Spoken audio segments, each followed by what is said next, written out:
Good morning, everyone, and welcome to the Wolverine Caucus. We always like to say that the Wolverine Caucus helps to change and better the world one forum at a time. And our forums are supported and produced by the UM Alumni Association and by the Office of Vice President for Government Relations. We are excited that you are here today to talk about a very important issue that's facing our state, that's facing our nation. And Flint has become kind of a point for all that is going on with water systems, not just in Flint, but in a lot of places. So we have some of the best speakers here today who are actually helping in Flint to make this better, both faculty from the University of Michigan. And to introduce them, we have State Representative Jeff Irwin, the great city of Ann Arbor, go blue. And without further ado, please. Thank you, and good morning, everyone. Go blue, and welcome. Let's do go blue, yeah. There's a couple of tentative clappers there. It's always easy to clap for the University of Michigan. Really happy to be here today. Obviously, it's always an honor to represent Ann Arbor, but particularly when we can introduce to you a couple of great speakers who are going to be filling out this Getting the Lead Out forum today. I know we're all very interested in learning more about what happened in Flint and what can be done to prevent it in the future. As many of you may know, I was recently appointed to be on the investigatory committee here in the legislature. I'm excited for that committee to start meeting so we can start answering the questions I think that the public deserves to answer, particularly the Flint families deserve to have answered. But without further ado, I want to introduce our two speakers for this morning. One is Dr. Martin Kaufman. He is the David M. French Professor of Earth Science at the University of Michigan, and he's really been leading the effort to identify where the lead pipes are, identify the infrastructure that's underground, so that the efforts to improve that can be more effective. And also we have Professor Teresa Olson, who is an Associate Professor of Civil and Environmental Engineering, and she's going to be focusing more on the drinking water treatment chemistry and the disinfection side, getting more into the science of what's going on in the pipes. So without further ado, let me introduce Dr. Martin Kaufman and Professor Teresa Olson. You're first? I'm sorry. First we're going to have Dr. Teresa Olson. Thank you.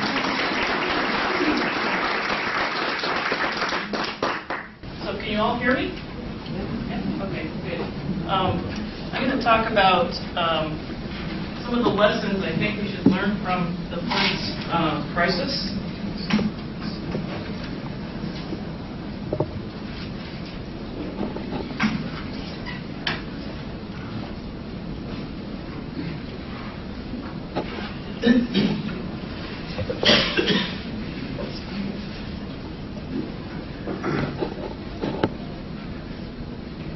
And I really am pleased to be here today, and I'm honored that you are interested in the message that I want to deliver.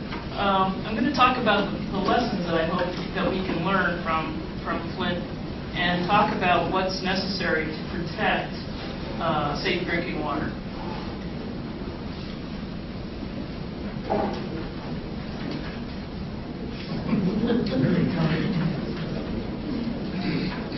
Okay. So today I'm going to focus on two topics, primarily the first one, and that is safe potable water. What does it take to produce it?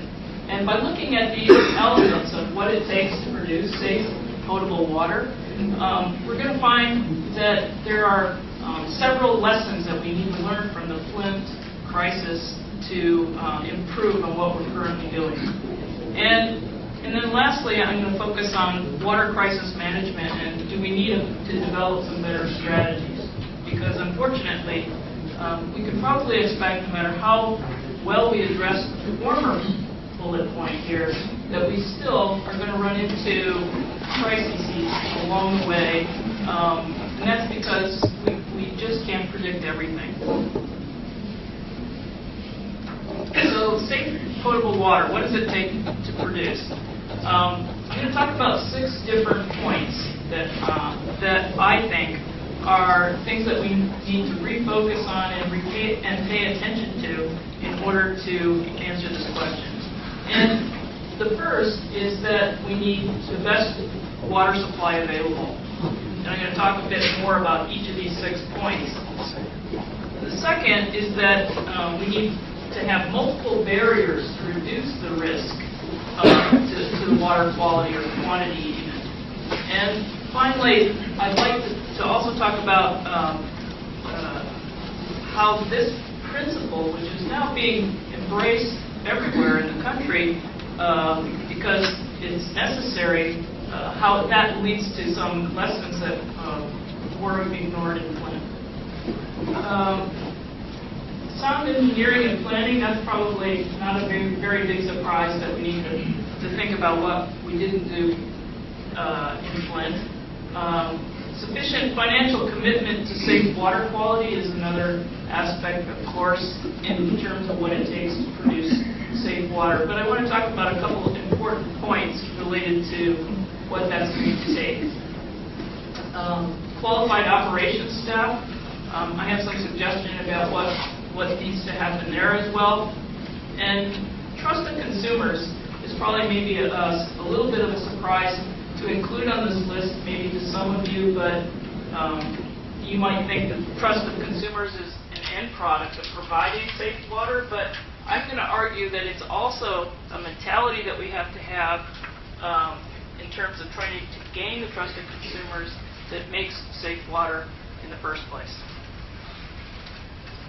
So, first of all, the first bullet on that list was about the need to look at the best quality water sources.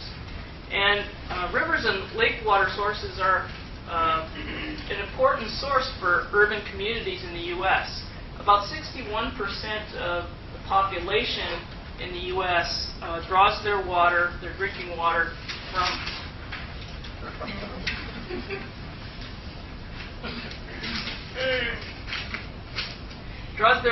from surface water, what we would call surface water, which are rivers and lake sources. And of these two sources, rivers are the most difficult to try to produce a safe drinking water or potable supply.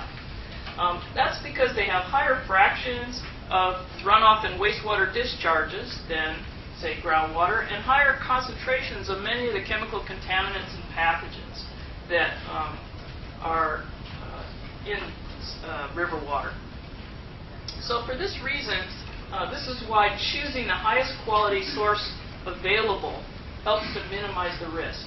If, for example, there are different surface water sources, we want to choose the one, if it's available to us, that gives us the highest quality to start with, because it's only going to improve from there. And doing this helps to minimize the risk of exposure to chemical contaminants and pathogens. I think the lesson from Flint is that we can't take this principle lightly. One of the things that happened in Flint is, despite the fact that other sources perhaps were there, the highest quality source wasn't chosen. And that's a problem. So this principle is one that we need to take more seriously. And I also want to say on the subject of water source as a means of generating potable water and its importance, is that there are also suggestions now that we need to really bear down on protecting water sources. The Flint River is more corrosive than the Detroit drinking water source. It contains about 8 times the concentration of chloride, which is a chemical that's linked to iron corrosion. And so what are some of the important sources of chloride in runoff? Well, de-icing salt trucks. If we don't pay attention to this, what we can expect is that the chloride levels in all our surface waters will increase. And we're automatically then at risk, more risk for the kinds of problems that we have with corrosion. So this is something that maybe we should really bear down on and try to look at alternative sources of de-icing material. Certainly de-icing is important, but without challenging the status quo, what we're going to expect with that is more chloride in our waters. In addition, I want to also make the case that there possibly are other sources that we should be watching out for. Right now, maybe this is the important source, but what about fracking? Fracking requires saline streams that are more saline than seawater. Right? They contain a lot of chloride, a lot of bromide. Just a little bit of that getting into the water supply is problematic. So even if it's 0.01%, it's possibly problematic. So in the future, if we don't look out for our water, we may run into corrosion problems that we never dreamed about.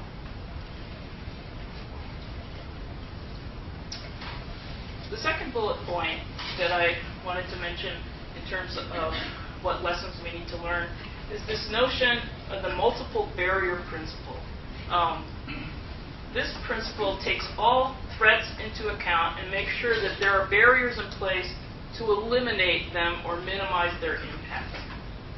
It essentially looks at selecting the best available source, protecting it from contamination, using effective water treatment, and preventing water quality deterioration in the distribution system. You can see in Flint, almost all of the barriers fell apart. The best available water source wasn't selected. Effective water treatment wasn't selected. They allowed deterioration in the distribution system. And when any of these barriers fall, there's a potential for public health problems. And so what we need to have is a fortress mentality, essentially. That we need to make sure that we adhere to this principle of not putting our eggs all in one basket, relying on effective treatment, for example, and ignoring the fact that we're not using the best available water source.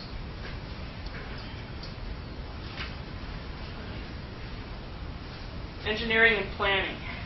An example of how this can go awry and create problems is illustrated by what happened at Flint.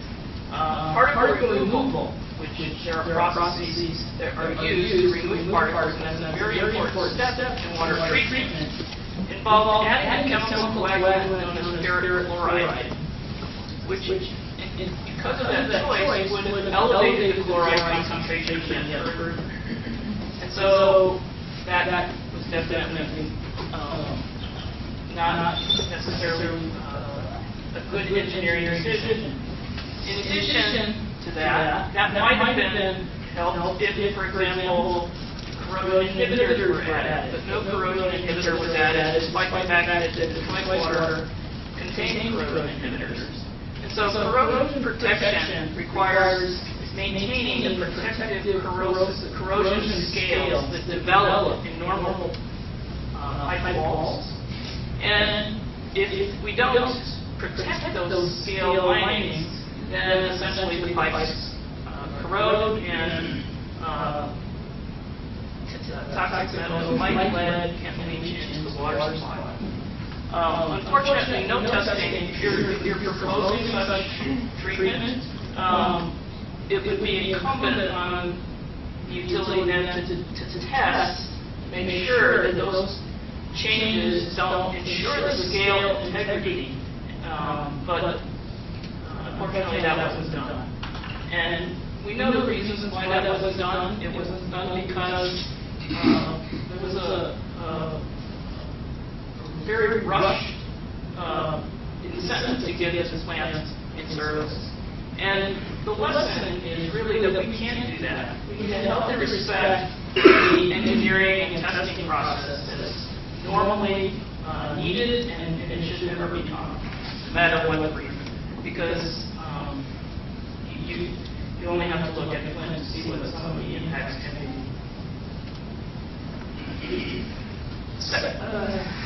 Another bullet point there had to do with the financial end of things. And water is really undervalued commodity, and the supporting water supply infrastructure is severely underinvested. And yet, water is the lifeblood of the economy. If it stopped, essentially the economy would stop. And every dollar that we spend on the infrastructure returns $6 in the economy. And, looking at the stock market recently, that's a good investment. Many of the financial decisions that were made in Flint to underspend were false savings, of course. For example, Flint, it was estimated, would save $140 a day by not adding that corrosion inhibitor. And even if that was doubled, the cost that it's going to incur to correct the problems that have developed are way more than that. So the lesson is that we have to do a better job at properly valuing high-quality water. If we don't do that, we're going to continue to make these mistakes. And you can see from Flint that we just can't afford not to. And I mean afford in the economic sense, really.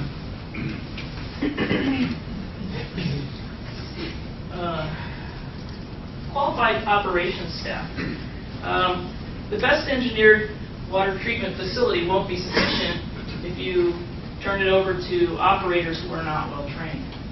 And so communities in economic distress are the most likely locations to struggle with maintaining a trained staff. And I think the lesson that I draw from this is that the state needs to improve its level of assistance to such communities so that it can do a better job of providing experts, perhaps, to troubleshoot when any problems arise. And this is yet another suggestion I have in terms of what needs to happen to help communities that find themselves unable to acquire the training that they need. And then the last bullet that I had on that list in terms of what it takes is trust, is ensuring trust. Providing safe potable water is irrelevant if the public won't drink it. And by working to earn their trust, my point is that we increase our odds at achieving safe potable water. For example, telling customers that the water is safe when the testing isn't thorough is a trust buster. And doing only what's minimally required when common sense says otherwise is also a trust buster. And so the lessons from Flint here are that we need to assume that there is a problem until there's no proof that there isn't one. And that we need to satisfy more than just the minimum requirements as a normal approach. So, just to review, I believe that there are lessons related to all 6 of these different ingredients that are part of what it takes to make water safe for all to drink, and that there are lessons that we need to take away from this if we're going to prevent this from happening in the future. The second question that I wanted to address is, what are crisis management? Inevitably, as I said, we're never going to be 100% in making sure that water we don't enter into some sort of water crisis in communities, although certainly we need to do a better job. But when it happens, we need to develop better strategies. And if we look at what's been happening recently, there's increasing use of home point-of-use filters, for example, to deal with water crises. It's happened in Toledo with my system. It's happened in Flint here, and it's happened in a few other places less visibly. It leaves the customer, the problem with this approach is it leaves the consumer with the decisions to maintain and use the treatment device. And the other problem with this is that these POU filters, as I call them, point-of-use filters, are designed for everyday household use. And there have really not been too many studies to show how effective they are if you're trying to use them to treat highly degraded water. So the question that we have is this really the best that we can do? And some of my research was directed at looking at point-of-use filter in terms of how well it does in terms of its everyday use. But since the problem in Flint, we've been now trying to turn some of that research to look at this question in terms of how appropriate it is to use for highly degraded water. So, for example, one of the questions that we had, these point-of-use filters are known to be incubators, for example, of microorganisms. So they take out many chemical contaminants, but they also grow microorganisms. And the reason for that is that a lot of people don't like the taste of chlorine, right? And you're using these filters to take the chlorine out. Well, you take the chlorine out, and there's nothing to prevent microbial growth. So that's a kind of inherent problem in this one-step treatment. And what we're doing is conducting research to determine how drinking water quality impacts the microorganisms that grow. This is a picture of the manifold system. It's got some 6 point-of-use filters that we were testing in this particular example. So we're extending this research to Flint to look at how effective these filters are in treating highly degraded water. And so the larger question is this a safe water crisis management strategy? So in summary, there are many important lessons from the events in Flint, and if dealt with well, I believe they offer an opportunity for the state of Michigan to take a leadership role even in protecting water security and dealing with crises, as well as developing healthy communities in general. So, thank you.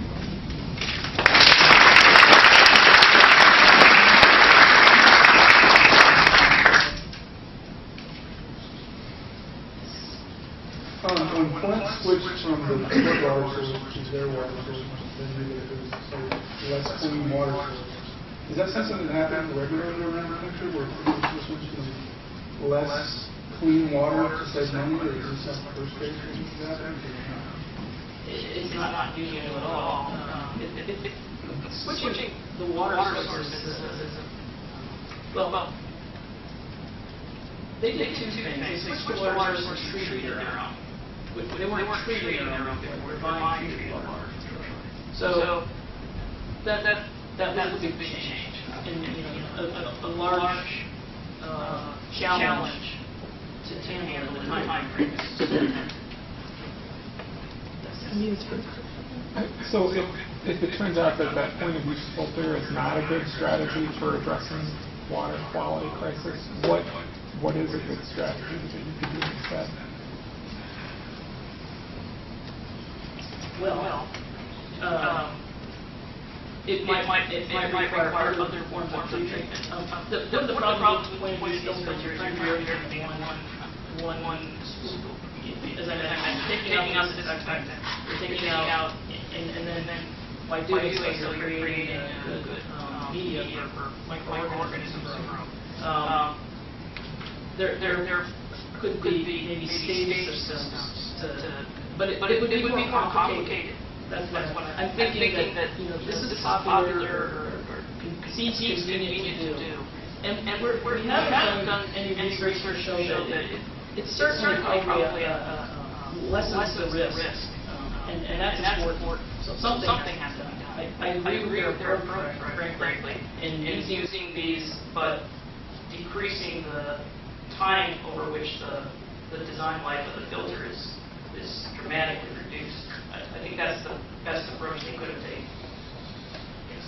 Do Flint residents know that these point-of-use filters are supposed to be going out after companies, and that it's a higher, also the less risk, but it's also a risk to microorganisms? I don't think that they've been told anything about the microorganisms, but they've been, I believe that everybody who's gotten instructions about the filter has been told to change them in 2 weeks. And that occurred shortly after the EPA decided that the lead capacity in filters dictated that kind of advice. Well, I just feel like it's like resident aquifers to use those filters are going to depend on those filters for long ways, and they're not going to have enough money to buy the filter again because they were given to them by the government for free. So knowing that if they're free, they're going to assume that is I think a continued program to continue to provide these to the residents is absolutely essential, because they cost at least $10 a pop in the Home Depot or wherever you go to buy them, and the tendency for people will be to leave them in longer. Yes. I understand there's a delicate balance in treating the water so that you have less pathogens and less corrosion, but sometimes aren't they at odds with each other, and were there issues involving that? Sometimes. Yeah, disinfecting water is always, sometimes there's a narrow window of feasibility. Sometimes there's no window without making some other changes. So.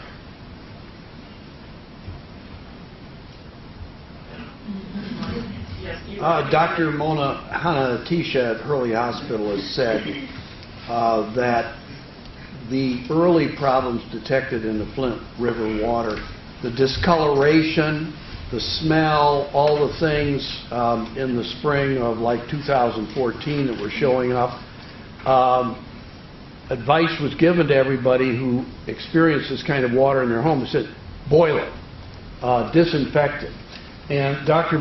Hannah Atisha says, ironically, when you do that, she claimed it concentrates the lead in the water, and that actually makes the situation worse. That's what she said. I heard her on the radio. So it sounds to me like you can't win for losing. You try and, make the water look better, smell better, taste better, get the color out, and you concentrate lead, and everybody ends up getting poisoned. Well, I think when the water looked as it did going out in the distribution system during that period of time, there was no easy solution.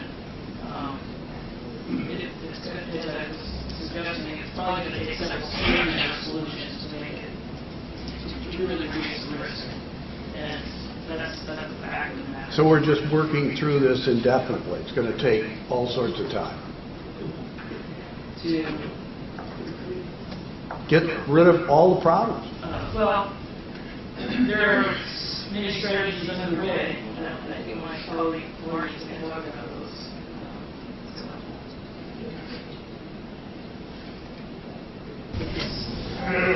Maybe the next speaker will address it. Is the real problem only involving drinking water? No, not necessarily. Legionella, for example, you don't contract that. You don't have to contract Legionnaire's disease so much by drinking or cooking with it, or maybe cooking a little bit more so. But showering, it's more of an airborne. So the mist that you generate in the shower, for example, which has no point of use filter, and Legionella is a good example of. You think that is caused by the lead in the water? There's some. I'm not saying it is. I know they've had some. There's definitely incidents of Legionnaire's disease, but whether it's attributed to any deterioration in the water, it may be lead, it might be the iron. But there's some studies that show that Legionella thrives under high iron conditions, for example. Whether that was the case here, it's not been proven. But that's an example of one where it's not just drinking, it's not just cooking, it's exposure via aerosol. In fracking, natural fracking, and induced fracking, is there any difference in the quality of water, one versus the other? No, fracking requires using very concentrated aqueous streams that contain a lot of salt, and that's what I was focused on. It contain a lot of other things too, but the salt, for example, if we're worried about where salt might be coming from in the future, I would take a look at any spills or any releases into some of those fracking streams because they're very, very concentrated. Why did they switch the source of water in Flint?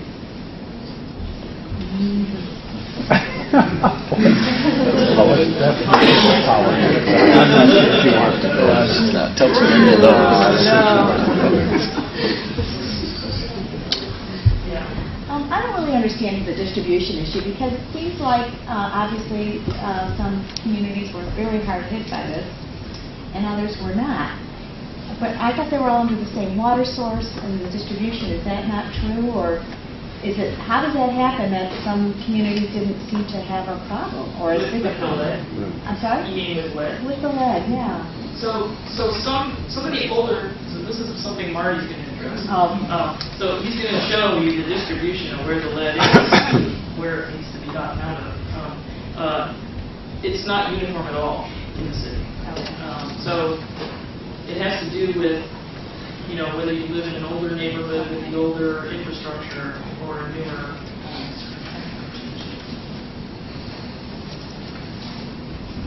Dr. Caucus? So one more question. So, concerning Legionnaires then, should I be concerned that I am running a humidifier in my home concerning myself and my pets? If this can be airborne, and yes, I'm using the water out of the faucet. Should I just deal with dry skin and cracked Legionella is more of a problem in warmer weather, so it's probably not as problematic now. But once the weather warms up, that's when people will start seeing more of it. So, but that if you're using tap water, that could be a pathway. I think. Okay, one more. So I have 3 children, and I asked the same question to my doctor about Legionnaires and the humidifier. And I was told by the doctor that it was really spreading in the hospital, and that it wouldn't spread in our shower or humidifier.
I'd like to thank everybody for coming. I'd like to thank the Alumni Association of the University of Michigan for sponsoring this and inviting me.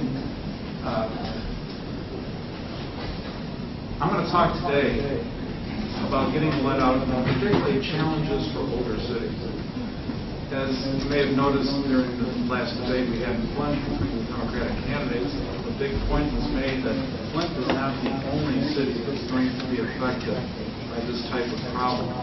This is a national problem. Flint is at the bleeding edge of this. We have a lot of problems with our infrastructure in the United States. It's old.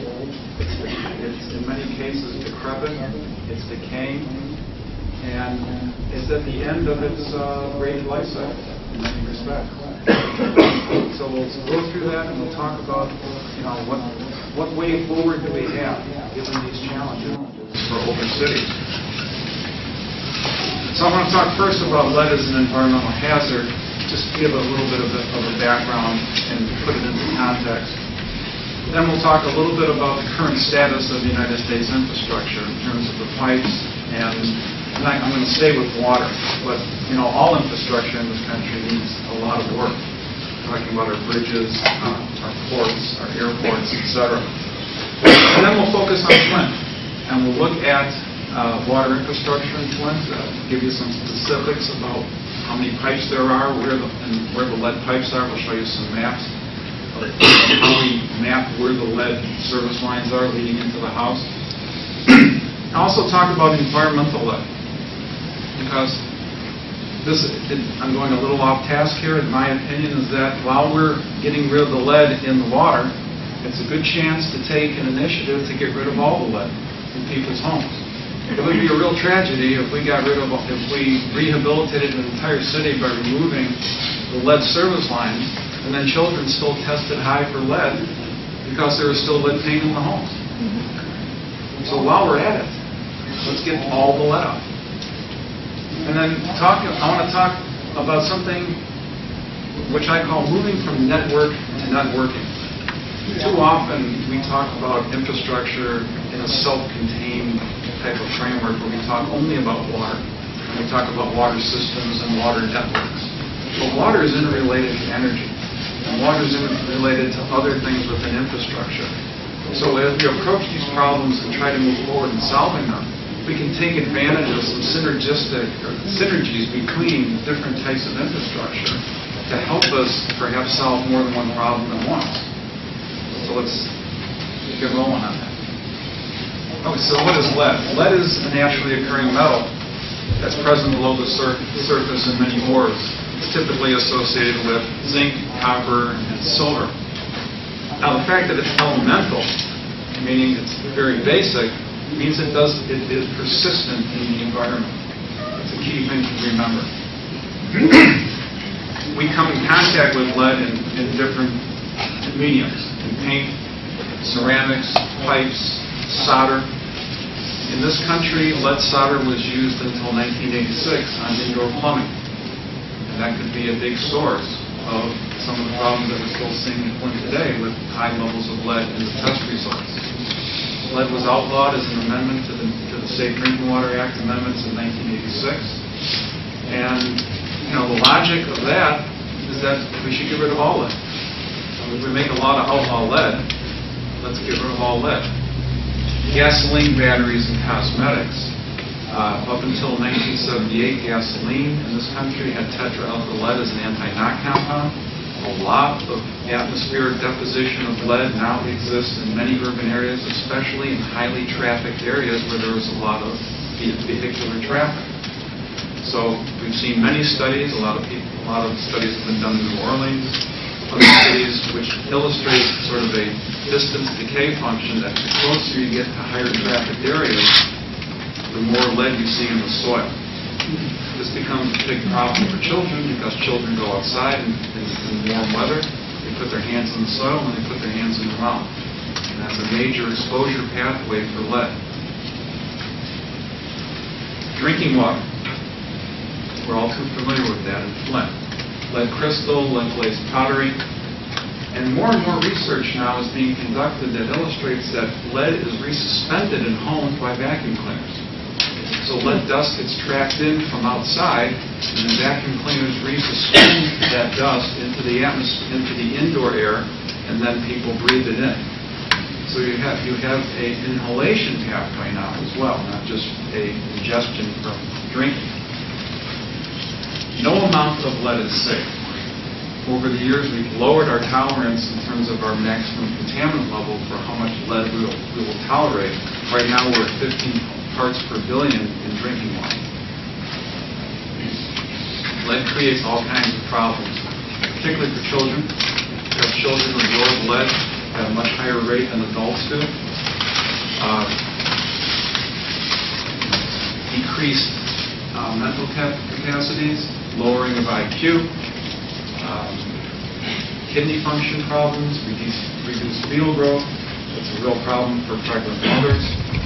And even in adults, we see problems with slow speech and also kidney problems. One of the problems we have in Flint that we haven't really gotten a handle on yet is that every day, 30 to 50,000 people come into the city to go to school or work who don't live in Flint, but they drink that water for 2 years. And they may have drank it longer than the residents who were, because they didn't know about the contamination perhaps for a little bit longer.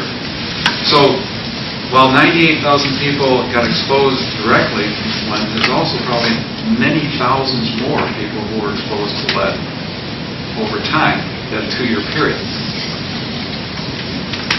So the United States, the American Society of Civil Engineers has what I call the Infrastructure Olympics. Every 4 years, they put out a report card about America's infrastructure in these 16 different categories. And you can see the drinking water, the fourth on the left, gets D. In fact, none of America's infrastructure does particularly well. The highest grade is B-.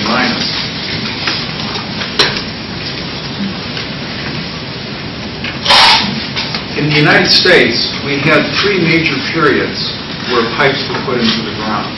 And this corresponds to urban growth patterns in the country roughly. So as cities expand and they grow, we need water distribution networks, we need wastewater pipes to service people at their homes as cities expand and grow.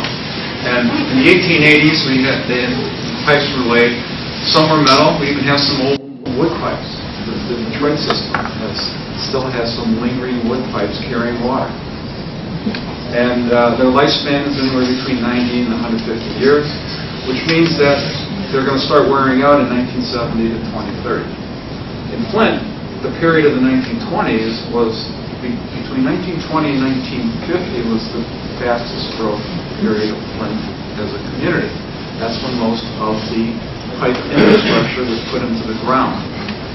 That has a lifespan of 100 years, which means that in 2020, if we were being real literal, all the pipes would fail. But this is an average.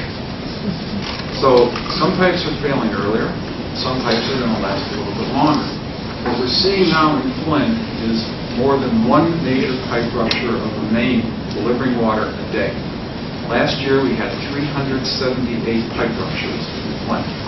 And the last 5 years we've averaged over 300 each year. This is the omen, essentially, for saying we have old infrastructure, it's starting to decay, something needs to be done. Then in the 50s we had another period of growth post-war, and those are expected for replacement around 2020, 25. What about the funding? Are we keeping up with addressing this aging infrastructure? Or are we just on the treadmill? Well, we're on the treadmill, but we're falling off the treadmill. Because what's happening is that every year, the blue numbers indicate, the dark blue indicates what's funded on the left side. So in 2011, we funded $20.8 billion worth of infrastructure. This is for water distribution infrastructure, so it's the pipes. But $15.5 billion was unfunded of what the American Society of Civil Engineers estimated was needed. Now, as we notice, going through time from 2020 to 2040, that gap between what is funded and what is needed is growing. So we're falling behind. In terms of total infrastructure needs in this country, of keeping it current and functioning well, the American Society of Civil Engineers estimates that by 2040 we're going to need $3.6 trillion to keep our infrastructure healthy.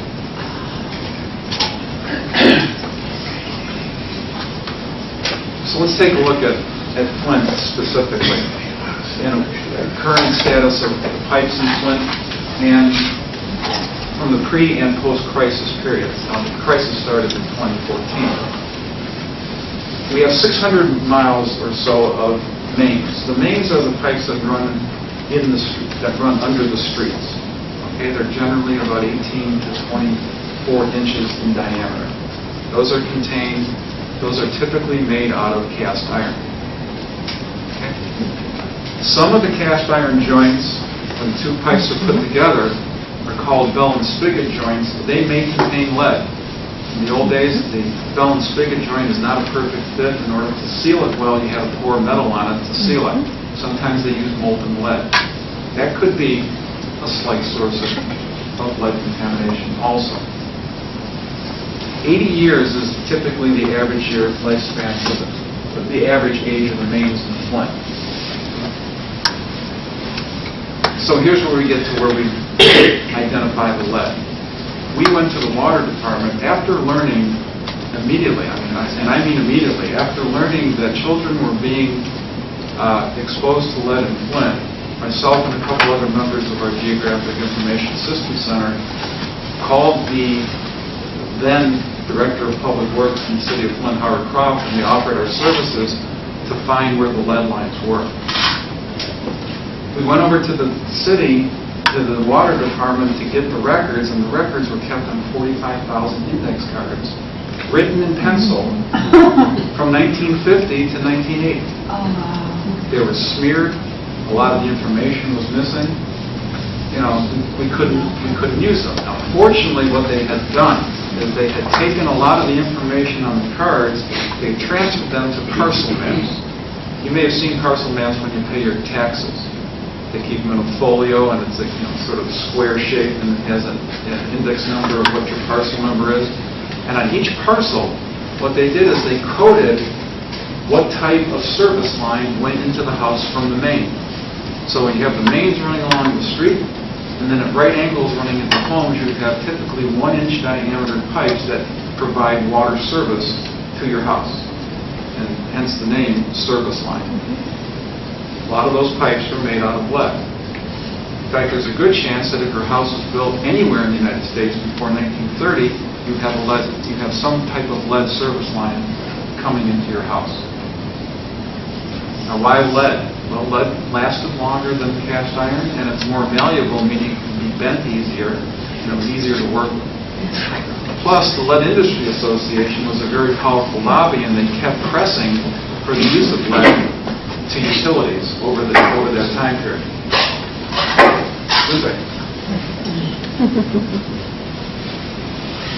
So they had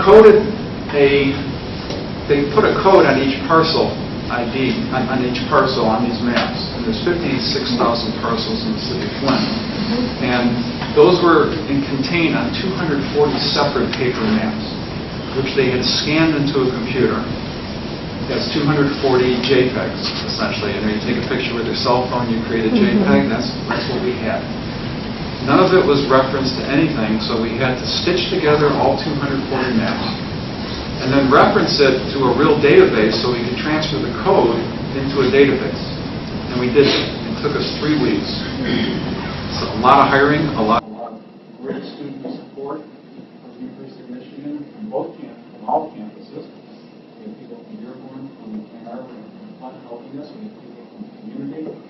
We had unemployed people who volunteered their time to work on this. And we got it done. We found that 25,000 of the lines were copper. 11,000 were made of galvanizing material, which is steel essentially, or metal coated with zinc. And then we had 13,000 service places of unknown material. So the data clearly are not great, because there's a lot of missing data. As I mentioned before, we had 378 pipe ruptures in the last year, in 2015, and about 300 on average from 2011 to present. That's 2.6 times the national rate of pipe rupture.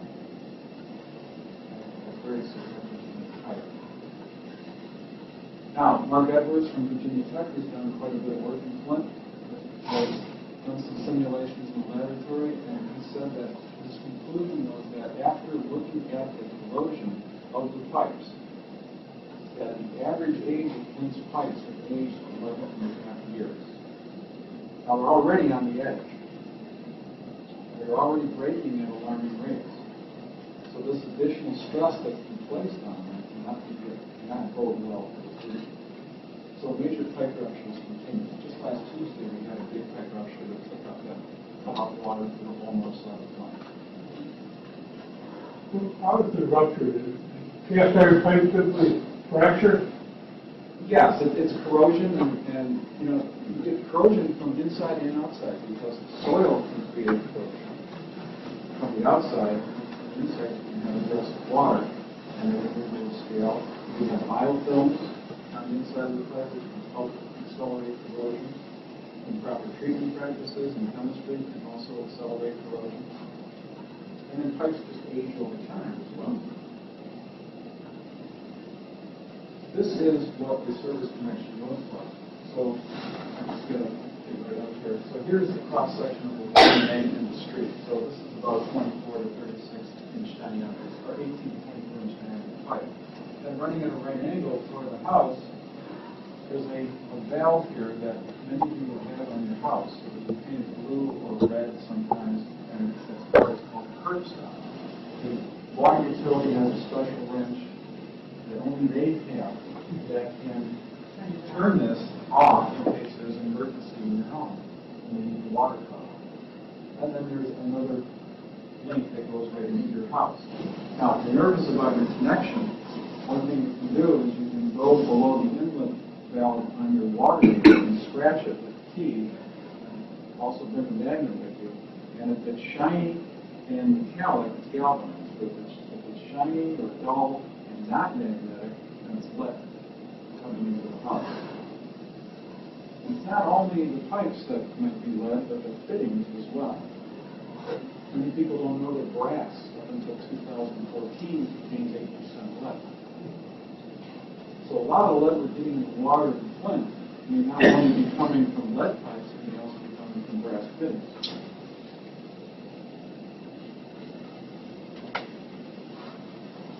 A big indicator of where lead is located is related to the age of the structure. As I mentioned before, homes built before 1930 are very suspect for having lead as a service line contributor. The average age of the housing stock in Flint is 74 years old, 1942. Lead plumbing was outlawed in 1986. We have, as you can tell, it's in small print, but we have over 23,000 homes in Flint built before 1950, and we have over 15,000 built before 1930. Now, there's also what we call premise plumbing. Premise plumbing refers to that part of the service connection that the city is not responsible for, from the curb box into the house, and then all of the pipes in your home and fixtures. So your water faucets, your plumbing risers that go up to the second floor, the copper pipes you might have, the solder you have on those pipes, that's what's called your premise plumbing in the trade. Sometimes there's solder that was used before 1986 to seal those pipes and prevent leaks. That contained lead that was put in before 1986. Corrosive water, you take that solder and dissolve it, and then you're drinking it. Another thing that's not well known is that a lot of people have electrical devices grounded to their water lines.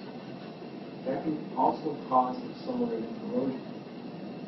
That's a bigger problem in industrial buildings and commercial buildings, but many people have water pumps associated with wells that have their grounds to their well, and the wells also have lead fittings that they were built before 1991. Because above the well screen is called a Packer unit, and the Packer unit helps seal the well and prevent leakage, but a lot of those were made out of lead. In Michigan passed a law in 1991 outlawing the use of lead Packer elements in wells. A lot of us have wells that are older than 1991. So we also have a big risk of lead from paint and dust in older homes as well. This is the map that we developed that shows the distribution in red of all the parcels in the city that have lead. As you can tell, since this doesn't bounce off the screen very well, it's highly correlated to the age. Here's the age, in red are the ages before 1950, and then where the lead pipes have been identified also corresponds roughly to that particular area. Here's a close-up. This is the near northwest side of Flint right here. And close-up, these parcels have all been identified as having a lead service connection. So what we've done, we just did this morning, we gave it to the city, is we identified 3 hotspots in the city based upon our computational routine we're able to use on our mapping system, which allows us to identify hotspots. And that'll help them locate and optimize the reading of each line. It's clear, if it's red, does that mean there's no house there? No, if it's not red, it means it's not. It has a connection that's not lead. It's not lead? It's not. Not green is lead. Oh, No, that is lead. That is lead. Yeah. Green is other or unknown. It might be. Now, what we've estimated, now the number we came up with exactly was 4,376 lead service line connections in the city. We've estimated another 4,000 are likely to be lead just based upon the age of the homes and the electric places that we have. So I think that's a fairly conservative estimate. Remember, there's 15,000 homes in the city that are older than 1930. We're taking about a third of that, or a quarter of that, and just adding it on to our original total. So we're making a conservative estimate. This is just a small portion of the city. Yes, this is right here. Here's the park you see green right here. We zoomed in on that area. There's that park. Where are the other 2? The other 2 hotspots? Yeah.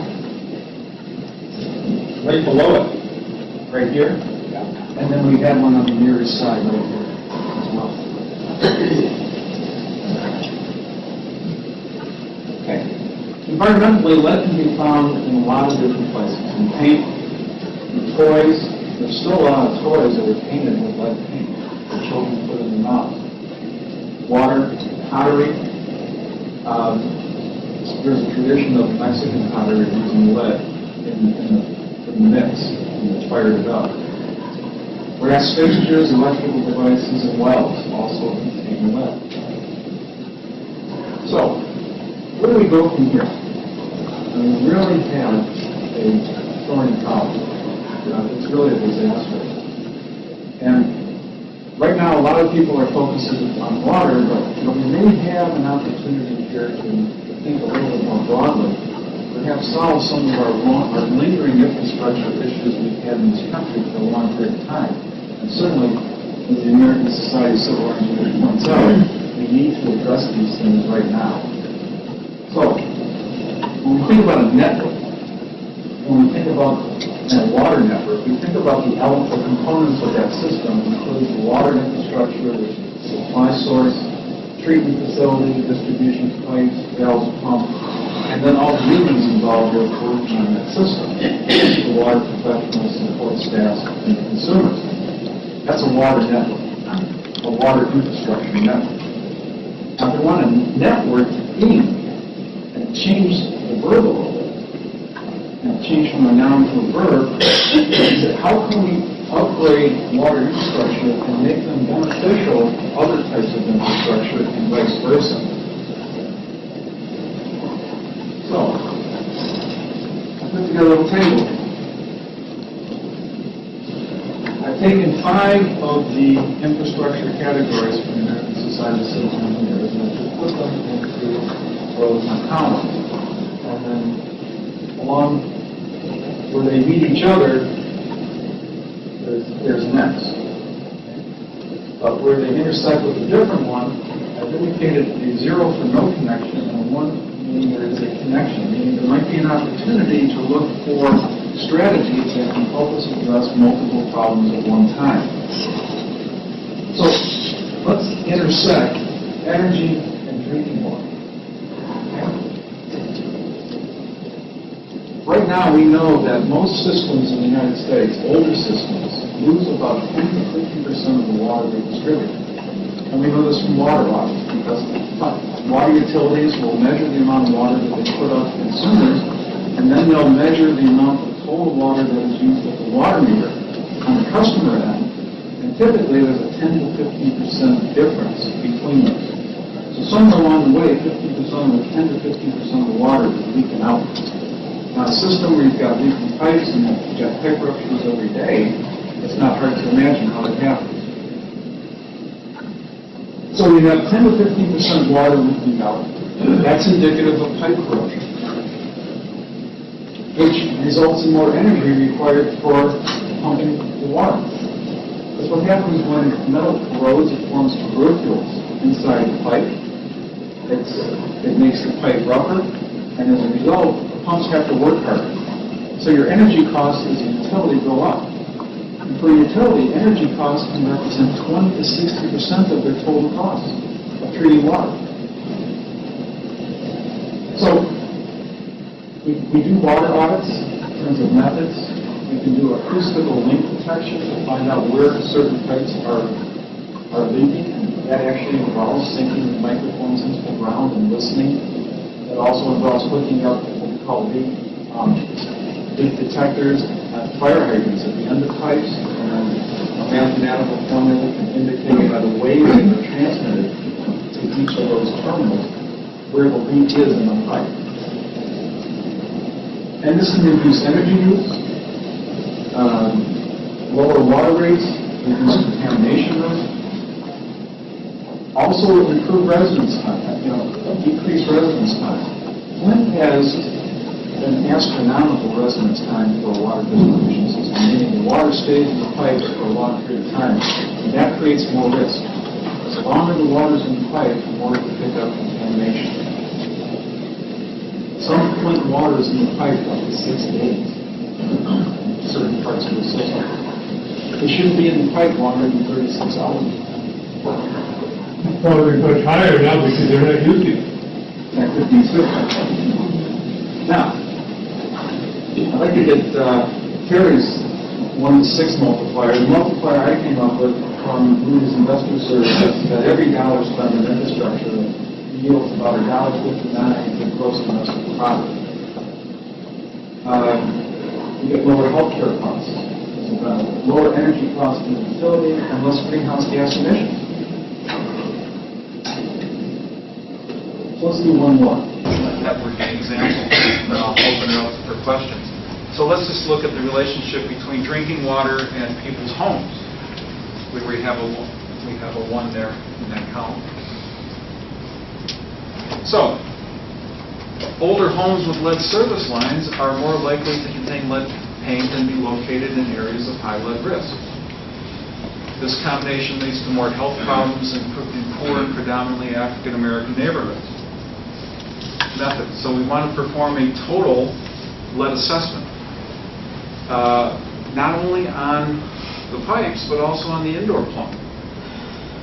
And then look at the paint, look at the solder, remediate the soil, educate homeowners, make them aware. I was interviewed a few months ago by a plumbing trade magazine, and they asked me, what can plumbers do when they enter a home? I said, keep your eyes open. Look for sources of lead and tell the homeowner that this solder is suspect. It needs to come out. So for every dollar we spend on lead abatement, there is a $17 to $221 benefit. Lower healthcare costs, increased productivity. Again, if you're reducing people's mental capacity on a large scale, you're killing your economy.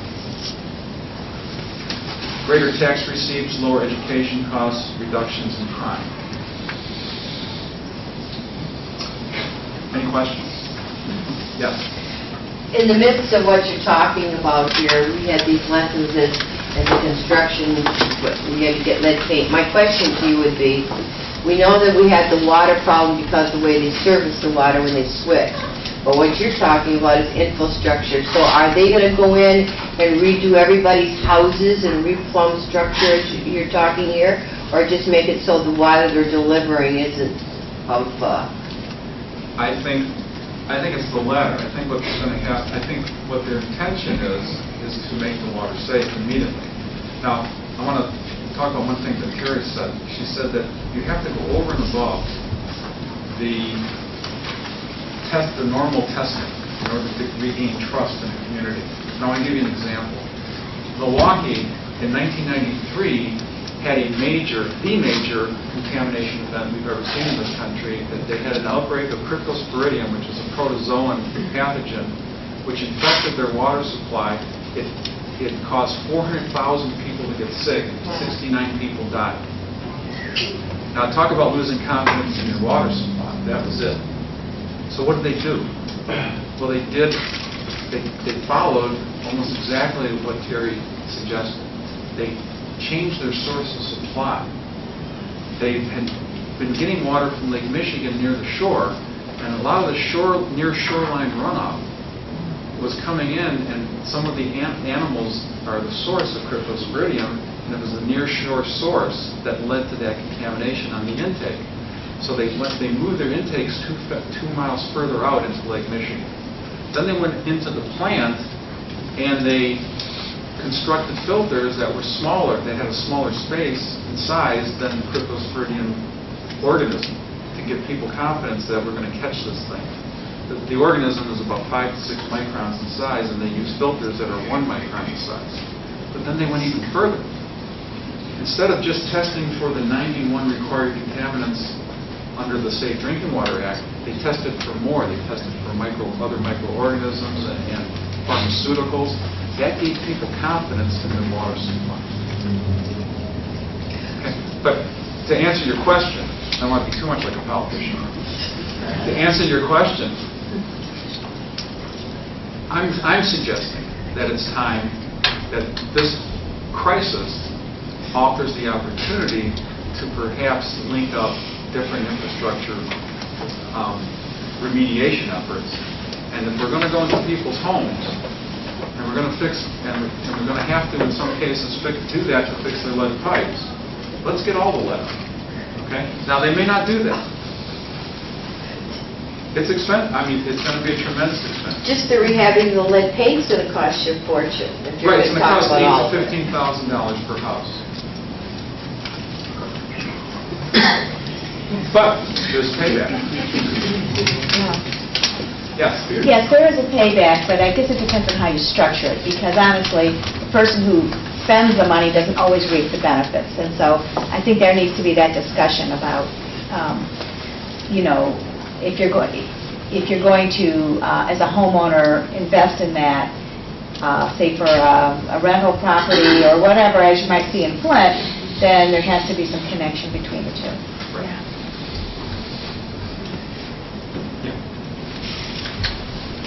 My understanding that the Flint water thing was using the Flint River as the water source is supposed to be a temporary measure until they connected to the new water system.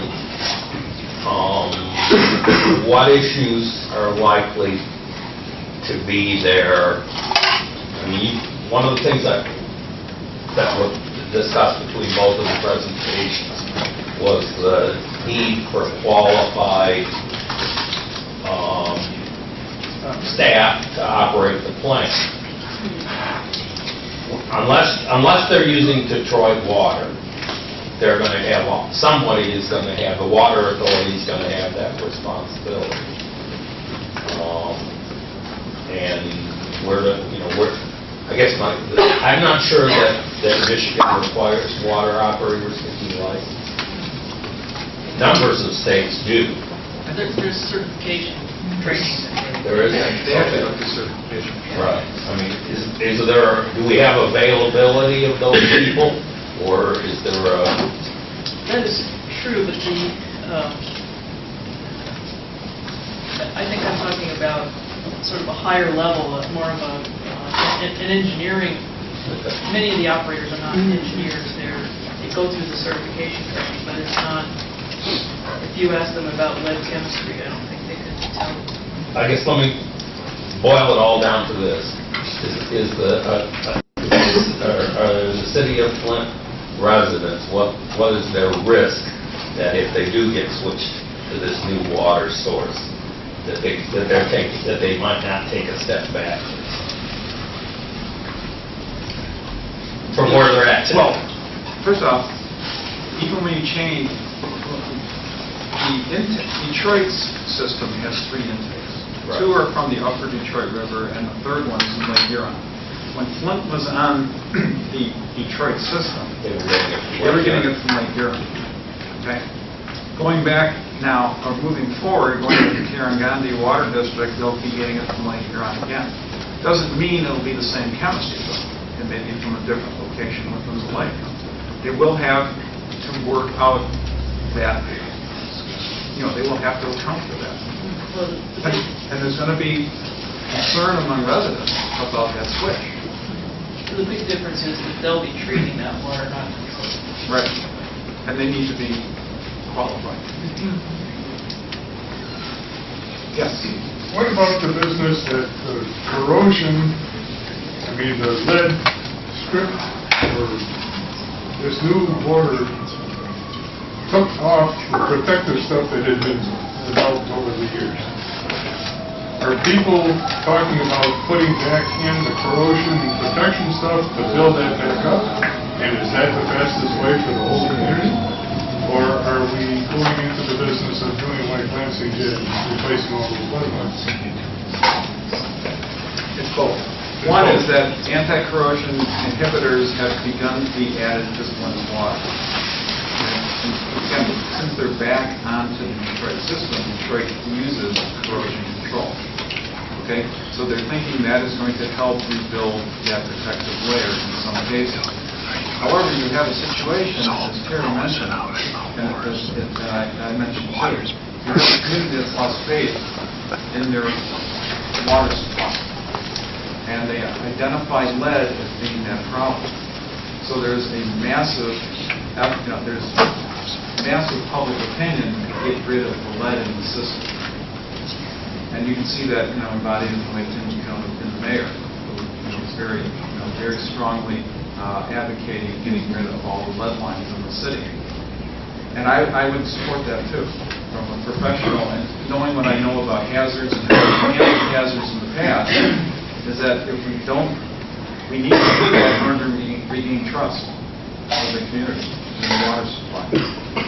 How much would it cost if they wouldn't have been a little chintzy and would have added that, and where would we be now if they had just spent a couple $1 million and put that additive in? We wouldn't be talking about this.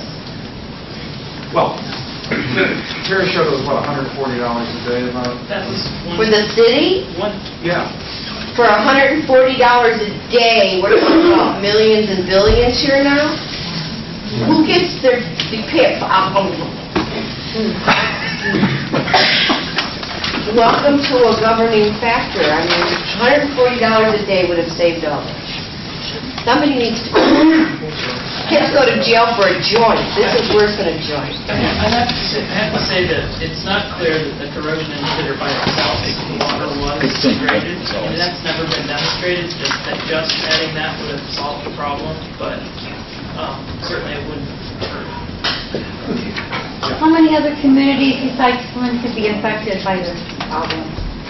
Potentially, the American Water Works Association and the EPA conducted national surveys, none of them recently, but within the last 20 years, that indicate that 7 to 10 million lead lines still exist in the United States. And do we know where they exist? Not exactly.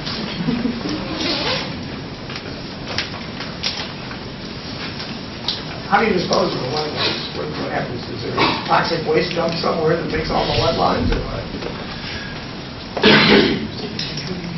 Yeah, they'll have to be sanitary landfill, no doubt. Now, they might be able to be melted down and used in another chemical where they don't pose a problem and be recycled. So if my home tested at 22, the water, so way over the 15. So if we're testing the water, and then certain homes are coming back that they don't have a problem, and then there's going to be all of these changes that are going to be made in the water treatment system or the distribution system itself. Won't that interrupt the previous lead counts in certain homes? In other words, disturbing the system, I would think, right, would disturb the distribution of water in all the pipes, or the whole system, right? Am I? Well, you're right about that, because what happens is it's required under the lead and copper rule that when you do remove a lead service line, you have to take a water test within 72 hours to make sure that the disturbance that you did create by removing the pipe hasn't stirred up more lead in doing that. So why are we going through the process of testing our water? I'm sorry, that's crazy. Don't do it.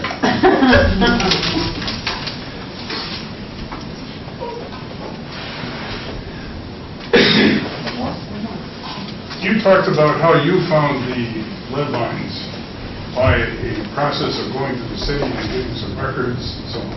Does that process exist in most communities? I mean, would you have to do the same thing? If we wanted to find, well, Board of Water and Light has done that here. Other places, you have to do that same thing. And when you sell your house, you have to say that you have a lead line? Yes. Yeah.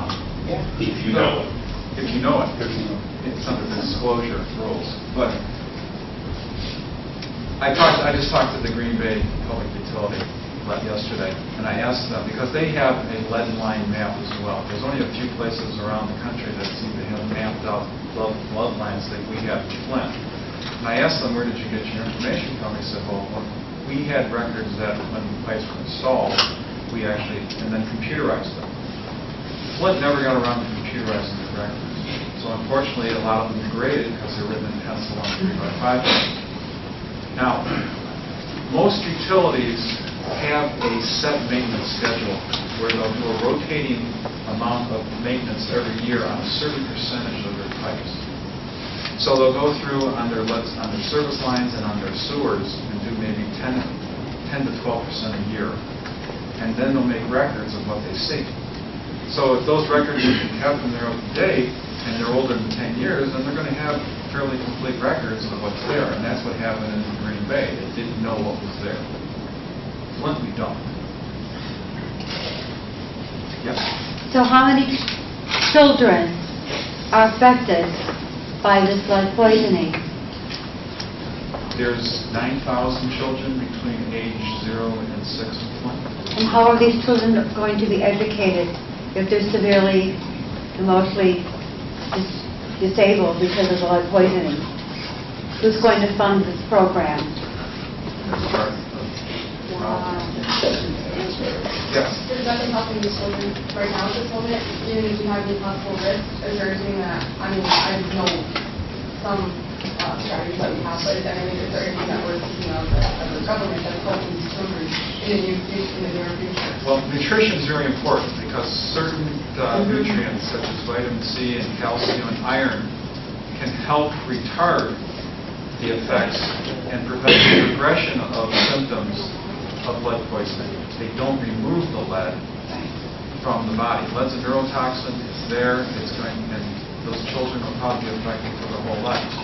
But to minimize the damage and contain it, diet is a very important intervention to do very early. And there has been some federal money that's been given, right, and I believe some state money that has been given for nutrition and for counseling to do that. And we're promoting a lot of this right now? Oh, yes. Yes. You speak to 9,000 children. You seem to imply it will be affected. Is it potentially could be affected? Yeah, that was the answer. Yeah. I mean, as a kid, I handled a lot of lead toys. Grew up in a house with lead paint. Even in my adult life, I had lead materials in my shop. I don't think I was affected. So, I mean, some get away with it, right? Yeah, well, it depends on the age. It's kind of the pathway of exposure.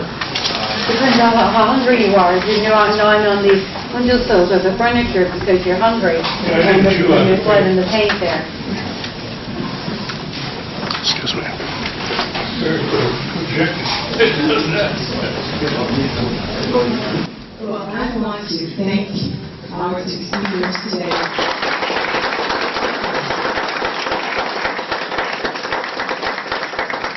Not only was it excellent information, but it was also very reaffirming of the knowledge that's empowered in the state in us being able to move forward and help Flint regrow. I have tokens of appreciation for both of you, and they are Wolverine Caucus lapel pins, which I hope you will wear with pride. Wanted to ask everyone who's here if you would sign in if you didn't get a chance to before you leave today. And also, I have articles from the University of Michigan Flint Campus Geographic Information Systems Center that note a lot of what Dr. Caucus is doing on the pipeline. So please take these with you. They're on the back table as you're leaving. I think you'll find them very interesting. And then we look forward to seeing all of you again in just a few weeks on Tuesday, April 19th, when we'll be talking about autonomous vehicles. Those driverless cars that will soon be on our roads. So I thank all of you for coming. I thank all of the legislators who joined us today, all of the dignitaries who are here. And let's all continue to try to help Flint move forward. We'll see you in April, and go blue. I do.